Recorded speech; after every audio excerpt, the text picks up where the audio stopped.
glad that you are all not fictional characters, because that means you guys don't have to worry about reading stories about yourself. Today's fanfic is a story about me and Meg, mostly about me, but it's about the old web series.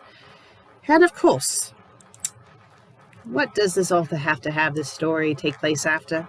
Oh, I don't know. We'll just have it take place after a very bad incident that happened between the two of us. You know, that time that I decided to be a bloody psychopath and shoot Meg a bunch of times with a phase pistol. Yes, let's have the story take place right after that and make it into a romance.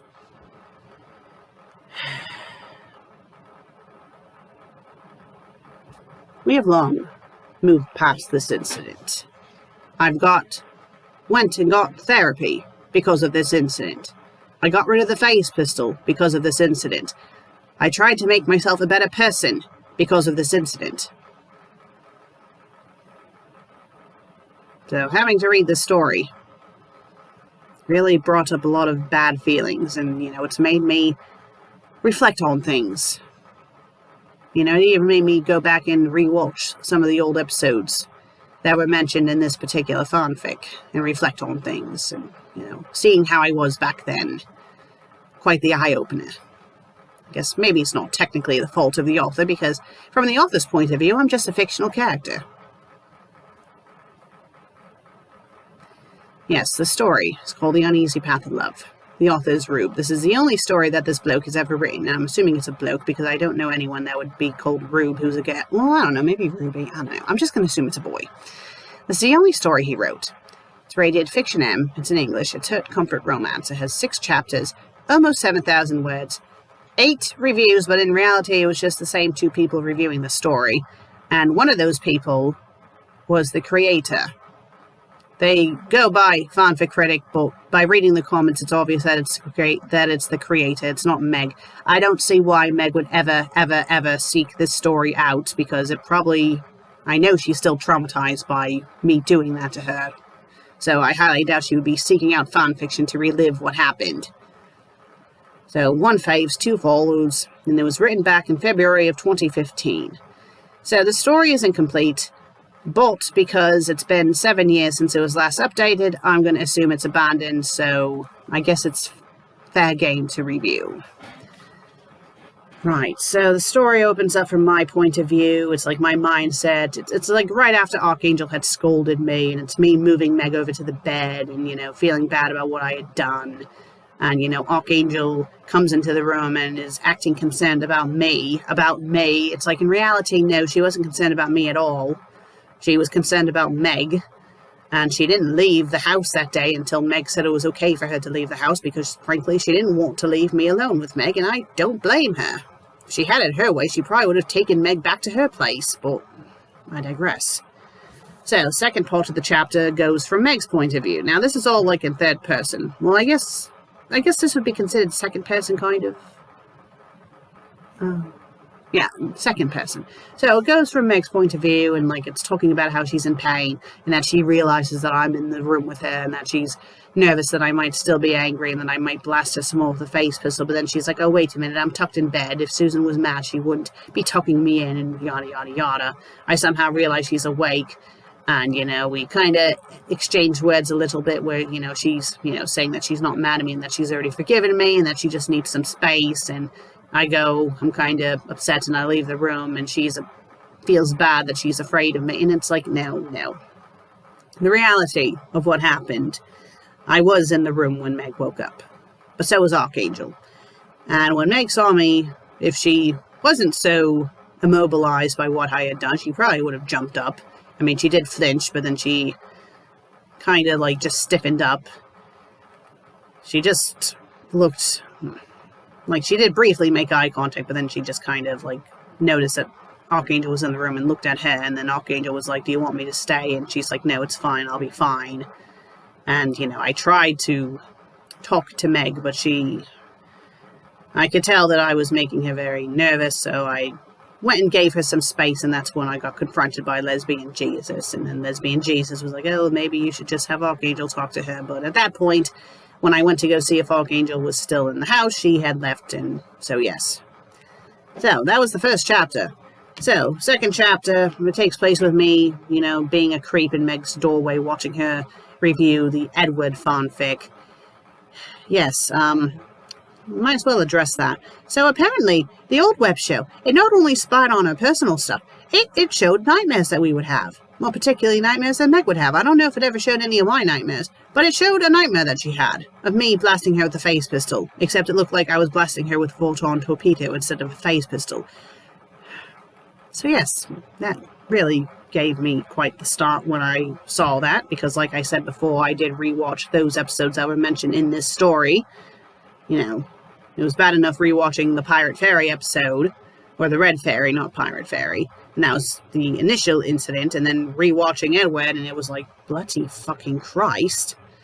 So anyway, this story is just this chapter, is just a retelling of the conversation that Meg and I had at the end of that episode, because of course the bloody web show spied on our conversation afterwards.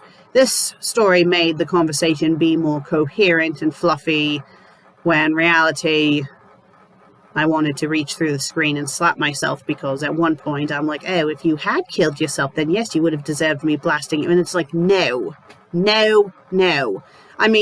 I'll give myself credit, my younger self credit. I did backpedal a little bit, but still, the fact that I even said that. And, to this day, I know Meg's probably going to watch this episode, but that incident with the phase pistol, I had planned that. Like, even before she had done that Day of the Bonnie episode. I had planned it. I had planned, if she had ever fucked up, or my definition of her fucking up, that I would punish her by blasting her a bunch of times with the phase pistol.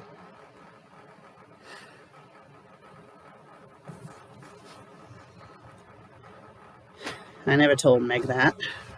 This is my first time that I'm admitting it out loud. And, it makes me very sick to my stomach that I did that. The day that I had watched the Day of the Bonnie episode. It was at night. Meg was asleep. And I almost went into her room and blasted her. Well, almost. I didn't, but I almost did. Almost went into her room to blast her while she was asleep in bed. And I'm very glad I didn't. I had enough time to cool down. I had enough time to think things through, but no, I was determined. Like, I stayed awake. I was sitting on my bed, staring at the door, holding the bloody phase pistol, waiting for her to wake up. I heard her wake up, and I waited a bit. And then when I came out of the room, and her coming out of the closet, getting dressed, gearing up to do a review. Yeah. So yes, this... You can see why it was hard to read this bloody story, especially when it's trying to fluff up what happened in reality. So, the next chapter, this one takes place during the 2012 Halloween special. It's pretty much a retelling of what happened outside. Like, a lot of the story is just a retelling of stuff that happened in the old web show. It's just fluffier. And in this part, it's more or less the same, except in this version, Lesbian Jesus doesn't show up, and in this version, I kiss Meg on the cheek a couple of times, and then we have dinner, and the story, or the chapter ends with me giving Meg a massage, and it starts doing the whole cliched thing that, after I give her a massage, she falls asleep, so then, I tuck her into bed, I tuck her into bed, and that her hair's up in a ponytail, and I carefully pull the hair tie out, and then I'm, like, caressing her hair, and then I have this, what am I doing thing, and the chapter ends like that. It's the cliched, I realise that I have feelings for my friend here. One of those stupid cliched baloney, meh. So, fourth chapter. Okay, so the fourth chapter, for once, does something original and doesn't have, like, a reenactment from the old web show. It has it be that I'm in my room reading, and that I realize that it's way too quiet in Meg's room. So I go in to investigate, and Meg's unconscious at her desk. I assume the worst and think that she might have offed herself. So I rush over, feel around her neck. Her neck doesn't have a gash in it, and she has a pulse. And I realize that she's sleeping. So it's implied that Meg was reading a story that was so boring that she had fallen asleep. Now, this might have been believable, but the thing is, the camera was on, so it was implied that she was reading, like on the old web show, Meg would read the story out loud. So it was implying that Meg was reading the fanfic out loud, blah, blah, blah, blah, blah, falls asleep. It's like, no, that would not happen. Maybe if she was drunk or it was in the middle of the night, but no. That would not realistically happen. So, I wake Meg up and, she's worried that she had done something. And, I say, oh no, you just fell asleep. And so, like in the last chapter, I decided to give her a massage, but this time it's on bare skin. And I want to focus on her lower back because that was where she had gotten shot with the phase pistol. No, I rewatched the episode and the dream sequence both clearly show that when I was shooting her, it was in her abdomen, like chest/abdomen. So if I were to be giving her a massage to ease her pain, it would be on her abdomen, which that would not work because Meg is severely ticklish around that area, so that would not work. Okay, that was too much information that you guys do not need to know. Let's move forward. So again, I give her a massage, and again, she falls asleep, and I take her hair out and she had her hair up in a bun, so I loosen the bun, and I do this thing where I start caressing her face, and again, I'm like, oh, bloody hell, what am I doing? So, yes, that cliche. So then the fifth chapter takes place with episode 199, and this one really, really pissed me off, because this one,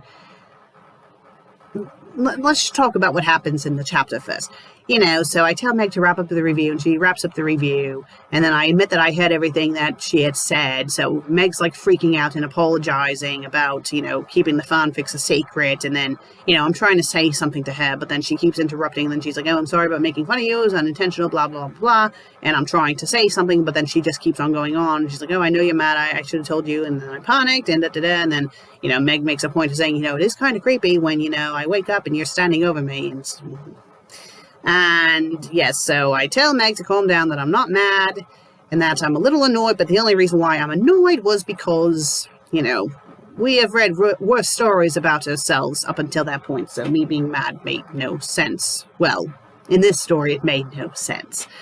So, yes, and this chapter just kind of ends with, like, us going downstairs to make dinner. And the reason why this chapter pissed me off was because, in reality, I was being an ass. I mean, it didn't show it. The web show, thankfully, did not show what happened after, Meg wrapped up the episode, but I did give Meg a piece of my mind. It was being rather cross with her, and I had no reason to be. But again, I was a bloody ass back then. In fact, a lot of my relationship with Meg back in those days was me being a bloody ass. Let's be real. I was a bloody ass. So yes, this story just completely, glorified. It's like, hey, no, I'm not really mad. It's like, no, it was bloody stupid. And so, the final chapter that this author posted opens up with a dream sequence about me and Meg gearing up to shag. And then I wake up, and I'm all flustered. So, I go and leave the room. It's like I slept in late, apparently, because apparently the story thinks I get up at the crack of dawn. I mean, Meg does, and because, she goes to work, but sometimes she'll sleep in. Anyway, so I'm all flustered, and I say, oh, I was just reading an engaging book, but Meg's like, oh, okay, and noticing that I'm acting off. And then I go into the bathroom to take a shower, and I realize that I'm still aroused. And I will give the author credit, at least they didn't go into a thing about me, relieving my arousal, because I thought they were going to go in that direction. And then in the story, I'm thinking that the real reason why I'm developing feelings for Meg is because of lesbian Jesus. So I say her name out loud, and like bloody Beetlejuice, she just shows up. And, she's like, as much as I would love to take credit for making you fall in love, I can't. This feeling, that's yours. That's all you.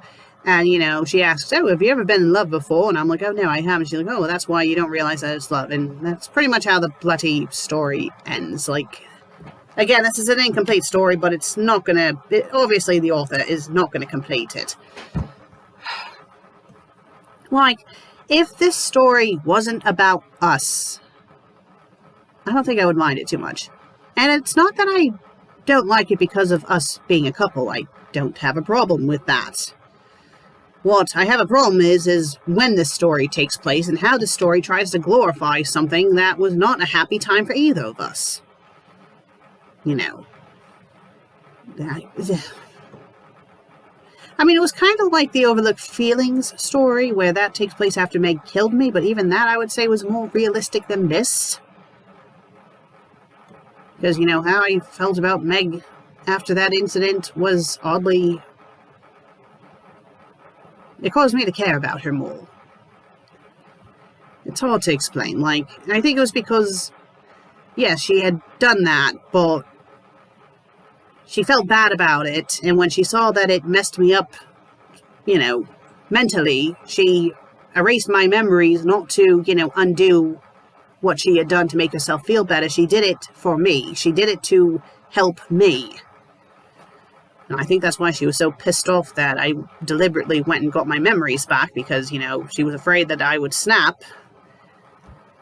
I mean, I do think the memories did kind of affect me, but not, I don't know. I think it didn't help things, but I think even if I hadn't gotten my memories back, I still would have turned into bloody asshole woman. Because even before the Ringmaster J5 incident, I was a bit of an ass to Meg. I mean, let's be real. You know, I find out about her existence, dig through family records to find out that she's like a distant relative of mine. So when I got kicked out by my parents, I, you know, went on a whim to travel across the pond to meet with this person. She took me in. She didn't have to, but she took me in. She begged her parents to let me stay with them, and they did. And how do I thank her? By being a bloody asshole, by making fun of her all the time. I mean, for Christ's sake, I don't even think I called her by her real name for the first few months that I lived there. Jeez, you know, I treated her very badly. It's a wonder that she snapped and killed me that time. But I digress. Well, if you guys liked today's episode, please be sure to leave a like, leave a comment, and if you haven't subscribed yet, please do. I would greatly appreciate it. I'm going to keep doing this catchphrase because, one of you said that you liked it, and no one else really commented about it afterwards. I'm going to assume that it's fine for me to keep doing it, so sorry, Meg. Well, I'll see you all next time. Until then, cheerio.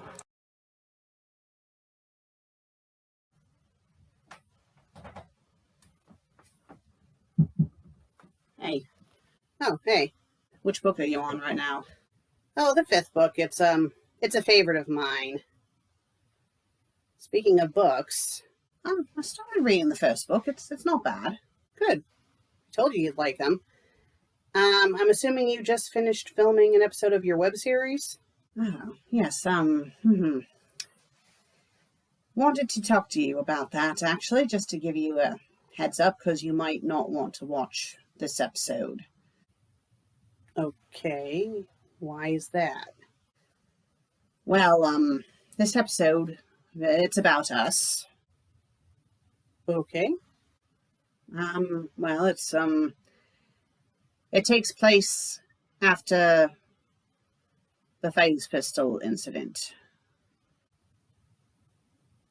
Oh. Okay.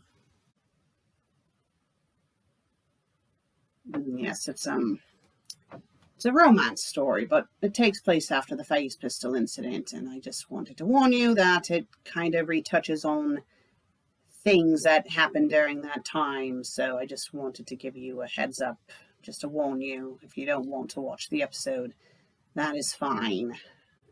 Well, thank you for the warning, Sue, but I will be watching the episode. Are you sure? I'm sure. I think I can handle it. All right, I just, wanted to give you a heads up. What are your thoughts on this story? I mean, you'll see in the episode my opinions on it. All I'll say is that it did heavily annoy me. I mean, I guess you could say there's worse stories out there about us. I mean, the Milo Kitty stories, those bloody stories about me spanking you and whatnot. But, I mean, I think if the story wasn't about us, and if it didn't, well, more like not necessarily not about us. I don't have a problem with that, obviously. But if it wasn't taking place after the bloody face pistol incident and trying to sugarcoat things. Yeah, so. Okay. It'll be an interesting watch, to say the least. Meg, I want to ask you something. Okay.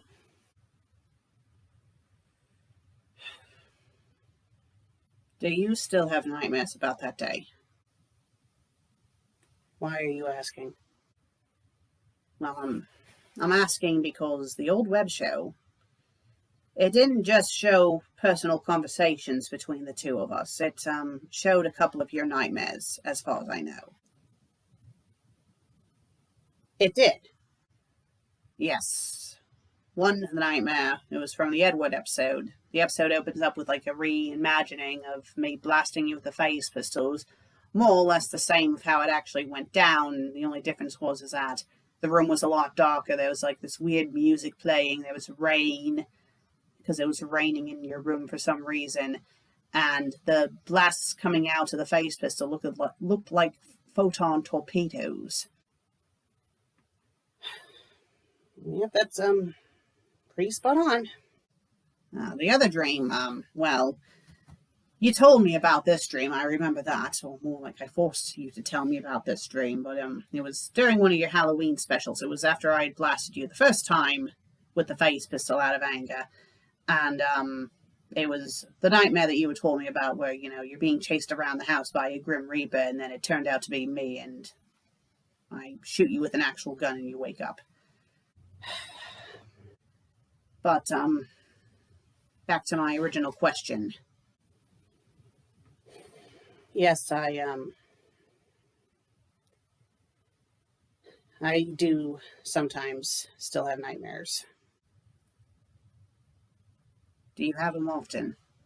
No, I mean, I did have one recently, but it wasn't of back then. It was of how you are now. About me now? Meg, I wouldn't.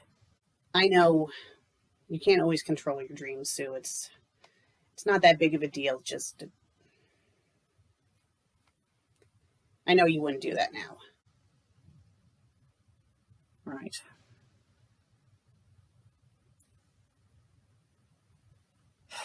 There is one more thing that I want to ask you. It's something that I've suspected for a while, but I just need to know. Okay. Did you you never fully healed from that incident, did you? No. How often does it bother you? Not too often. It's like with the weather. As you get older, when the weather is bad, you have like aching joints and stuff. Well, it's like that. Okay, guess I can understand that, and it does sometimes flare up from time to time, but it flares up. What do you mean? Sometimes when you get angry, and even though I know you're not mad at me, sometimes it flares up like I'm getting shot again. Not intensely, but enough to... Bloody hell, Meg, I'm sorry. So, it happened years ago. There's nothing that can be done about it now. It happened years ago. I'm not mad at you for it. I know, but if I hadn't done that, what happened, happened. It's okay. I'm fine. I know I've apologized in the past, and I know it's in the past, but I am sorry. And, I'm not just sorry for that. I'm sorry about how I treated you back then as a whole. I was not nice to you at all. So, it's very ungrateful, actually, after everything you had done, taking me in after my parents had abandoned me, and I was nothing but a stranger to you. It's no wonder that you snapped that time and killed me. Do not justify me doing that. What I did was wrong. I never should have done that. You didn't take death seriously back then, love. And besides, I was being sneaky behind your back, and in a sense, I was kind of making fun of you when I did that first freak out episode. It doesn't matter if you were doing that or not, Sue. That's not justification for what I did. I'm not saying that you were justified in doing it. I'm just saying that I understand. And you never did anything like that again afterwards. Even though I had done several things afterwards that, let's be real, I would have deserved it if you had. Like what exactly? Well, killing Archangel, although in hindsight. Let's not talk about her. Right, she's a touchy subject. And the whole thing with Elle. Frankly, I was half expecting you to when I had done that. I had promised you that I never would. And it never even crossed my mind. I could never do anything like that to you again, and you know that. Besides, Sue, you've come a long way since then. You've come a very long way. We have both come a long way. But I wanted to thank you for sticking by me for as long as you have, and again, I'm sincerely sorry about how I was back then, and I do hope that I've been better. You have been. You've been very good to me, Sue. Okay? Right. Well, I think I'll cook us up some grub. I'll let you know when it's ready, dear. Okay, thank you. And Meg, I love you.